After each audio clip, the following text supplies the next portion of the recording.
It is Supernanny Saturday, and today we are watching the worst family in Supernanny history. I did some research and I came across the Davis family. I'm not sure what makes them the worst, but we're gonna find out together, so grab your beverage and let's dive in.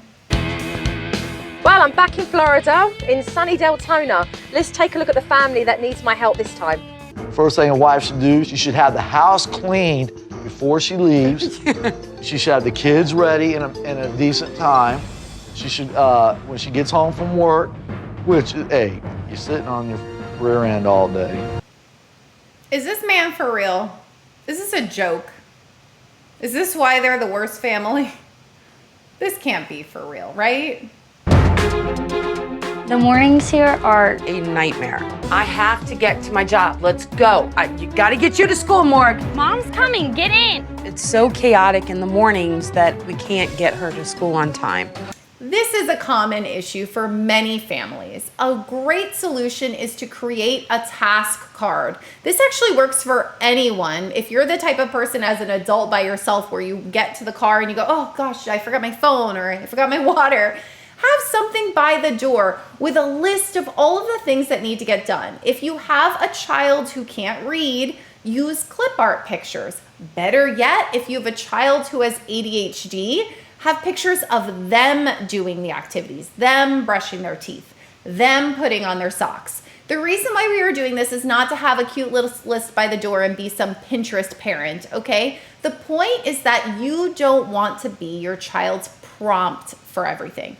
Did you get your lunch? Did you get your water? Did you brush your teeth? Did you brush your hair? And then you're trying to do this with multiple children. You don't know where everybody is on the list. Kids are fighting. You're screaming at them. They're screaming at each other. It's no way to start the day. And this will build executive functioning skills. Executive functioning skills are imperative for prioritizing what needs to get done. You want to get to a point where your child walks into their bedroom and goes, what needs to get done in here? Well, I have clothes that's all over, so let me go ahead and pick up these clothes and put them in the basket. And then my toys are all over the bed, so let me take the toys off of the bed before I make the bed.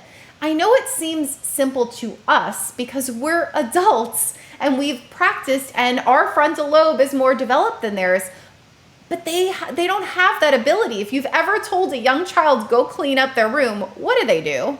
They start playing with some toys in the corner because they don't even know where to begin. So we're gonna break it down into steps and then we're gonna pull back and get some independence. So instead of you saying, did you get your lunch? Did you get your water? Did you brush your hair? Did you brush your teeth? You're going to say, check your morning card. Is there anything else you need to do? That's pulling back from you being every step and giving them one place to look at. My dad loses his temper so bad that he'll call me and my little sisters bitches. When I get mad at my girls, I will say the B word to them. Yes. And I'll be like, you little bitch, come here. And I shouldn't say that. Sorry, I'll go get my belt. That's disgusting. Absolutely appalling. So apparently this is who you are, Dad. This was not exaggerating. That wasn't a joke during the interview. You call your children names. You threaten them with a belt. You are so big and bad. Gross. At the end of this, we will update where this family is now. I hope that this father was mortified by his behavior on TV and is no longer like this. This was way back in early 2000s, right? On ABC with Supernanny. We will have to see at the end for the update. Walk your little butt upstairs. So you can walk your ass upstairs, you little bitch, because you act like that. But I've told you how I feel about it. I don't like saying that. I told you too. You don't tell me anything. You do what I tell you to do and you shut your damn mouth about it. That's the problem. You can sit there and throw your tears all you want. That's your problem. You're just like your mama, you run all the time. This is probably upsetting for you to watch. It's upsetting for me to watch. Maybe you come from a family where this was normalized. Maybe you even find yourself still in this situation. Just know that the feelings of anger and frustration towards your partner or toward your children are valid. But what you do with those feelings is a responsibility to everyone around you. You can feel a feeling, but you don't need to act on it by speaking over someone, calling them names, because not only is it ineffective, but it is damaging to the relationship.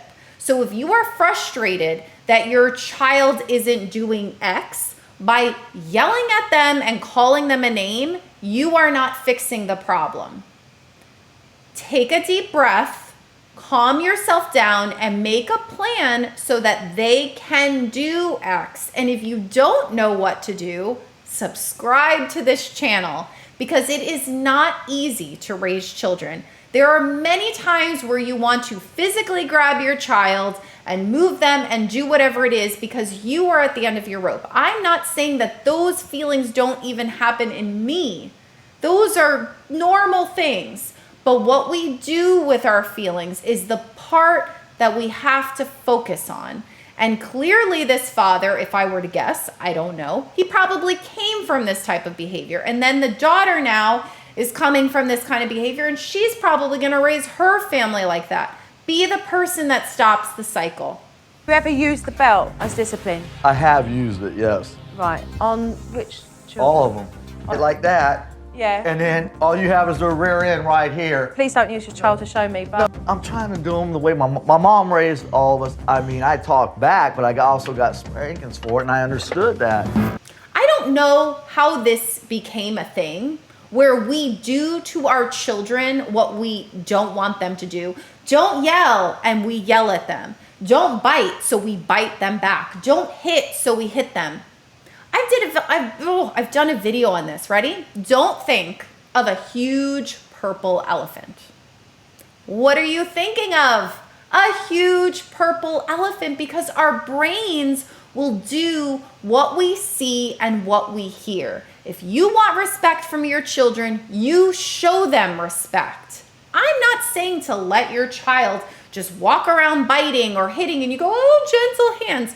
No, that's permissive parenting. We are certainly going to have boundaries, rules, consequences, all the shebang. If you're interested in any of that, please subscribe to the channel, because that is what we're doing here on Mommy Breakdown. I break it down so you don't have a breakdown. We don't want permissive parenting where our kids are walking all over us, but we are certainly not going to smack them because they smacked their brother or sister. What? When I was Are they too short? What? My pants. They're too tight. Do these flip-flops show too much of my feet? No, don't be a smart aleck. Well, that's what you're sounding stupid when you say that. I'm not, these are too tight. They're not too tight. See, that's the problem with her. You know, I should let you run with the dogs and get fleas, sister. Act like a little hoe. I shouldn't even worry about your ass. Let you do what you want to do. Can't believe what I've just heard. No wonder why she's seeking affection from a 17-year-old boy. I'm saying... I don't even think you know what you say when you're angry. You fly off the handle. Joe Frost rips them a new one, and they take it. I mean, Dad has a little bit of a pushback, but Joe Frost calls out the name calling, Morgan, the teenager, and working with that, the discipline with the spanking and the belt, and they both, yes ma'am, and they're ready to work. So I'm excited to see what Joe Frost decides to implement first in this family. Oh, wow. Cool, huh? Yeah, boy, look how beautiful they are. Yeah, sweet. It's a sweet picture. We're going to throw one in their face. I don't like looking at it. Every time you get angry, I want you to picture the image of the faces that we see now. Sometimes we need a physical activity to make a change, to be that thing that makes it click. So this exercise where Dad is throwing the darts at his children and seeing it, it's imprinting on his brain so that the next time he goes to verbally abuse or physically abuse his children, he's imagining darts going into them. And it might be that little stop.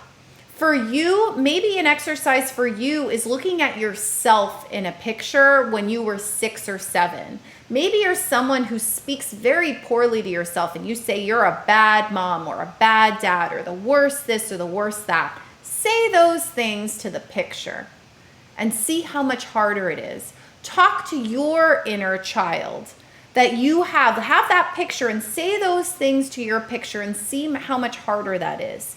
when you're speaking to yourself in a negative way, imagine little you.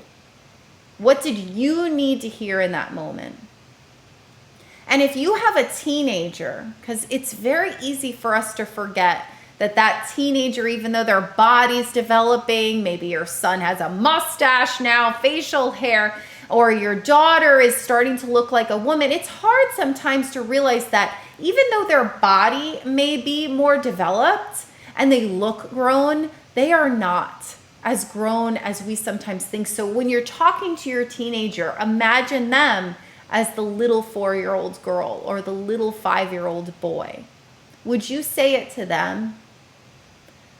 Because our bodies are just a vessel. You're who you are, your soul, whatever you think in your own religious way, if you're spiritual. Sometimes I feel like, yes, I'm 36, but I'm not 36. Like, how old am I? I'm still the same person. And be kind to yourself and be kind to others. You're gonna sit here because I asked you to move it. Sit, because I asked you to get off the computer and it was time to move. Don't put your feet in my face. The importance of giving discipline without being angry leaves a parent in a place where they don't lose control. So Joe Frost is doing the naughty chair technique with Dad. What Dad used to do is he used to yell at his child. He used to stand over them during the timeout, and he said timeout doesn't work. With Joe Frost's technique of timeout, it is apparent that once you explain to them why they're there, you don't say anything, because them kicking their legs, them getting up from the naughty chair, them running around, they are doing that to try and get a reaction out of you, to make it fun. They don't want to just sit there and be bored in a chair. So if you pretend like you're a robot and you just keep putting them there, they will eventually just go, oh, I guess I'm not getting what I want out of this, so I'm just going to sit. And then you won't have all of those actions. There was a video, and I'll pop the card here, where we went over the naughty chair with another family where the dad was chasing the child around the whole island, like wall area of the house. So I'm not going to go into all of the details with that. And if you're interested in more about the naughty chair, check that video out. We are back, and you didn't even know that I was gone. I left to go pick up my kids, and then when I came back, I realized that my phone camera was really dirty, and so I cleaned it, and then now I'm so crisp and clear, and I am sorry that it was so fuzzy earlier, but let's continue watching The Davis Family. I've been away for 3 days, and I am seriously concerned about the welfare of this family.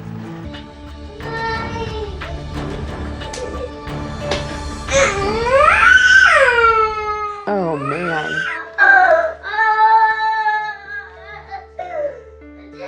So what you didn't see was some great things. Dad was playing salon with the girls, and they were putting little hair ties in his hair, and he was goofing around with the teenager Morgan, and she felt a little more comfortable talking about her boyfriend around him.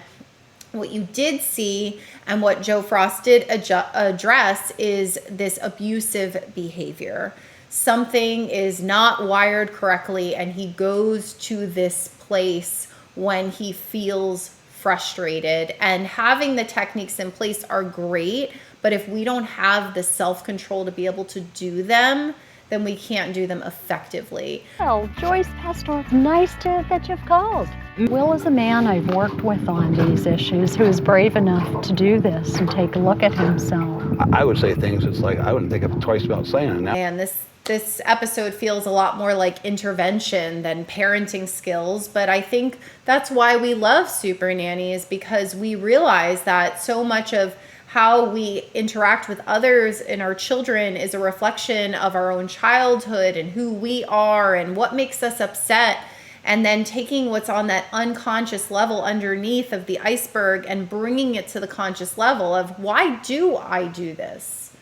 I think that's so powerful. And when I first saw the lady come, I was thinking to myself, I wish it was a man, because then he can maybe see himself in it. And then they had somebody who completed the program who was a man who was able to talk with him. He can't change the past. Hi. It's the beginning for you. But he can change the future of 5 beautiful children.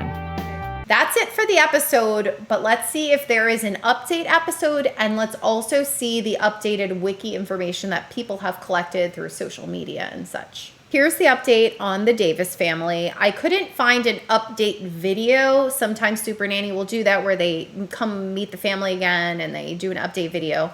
But what I did find was I found this wiki that gives information that people have gathered about the family. So we find out that they did secretly divorce, but then they remarried in 2019. So that pattern of breaking up and getting back together again doesn't seem to have changed. And that she had another baby in 2010, so that would make 6 kids. He started a lawn service, became a police officer. Morgan graduated high school, that's great. And then she ended up getting married to Chris Burns, who was the teenager mentioned during the observation. Wasn't expecting that. And she gave birth. Okay, so she ended up having a kid in 2016. So congratulations to Morgan. And another daughter in 2019. Philip, who we didn't really get to know in the episode at all. He wasn't really covered. He joined the Army, got married, and had a son. Sorry if I'm just reading this, but I'm reading it with you guys. Deborah adopted a dog. Not sure why we're including that, but you know, dog lovers, hello. Tiffany got selected. Tiffany must be one of the little girls. Got selected in an art show. Okay. Madison went missing in 2019. Well, that's interesting because she had her daughter, her second daughter in 2019. I hope she's okay and isn't suffering from, or was suffering from, postpartum depression. Deborah revealed that Madison had a kidney infection. Okay, and the family, except for Morgan, moved to Iowa. That's the update on the Davis family. Let me know if you know any other information, and I will see you guys next week. Bye.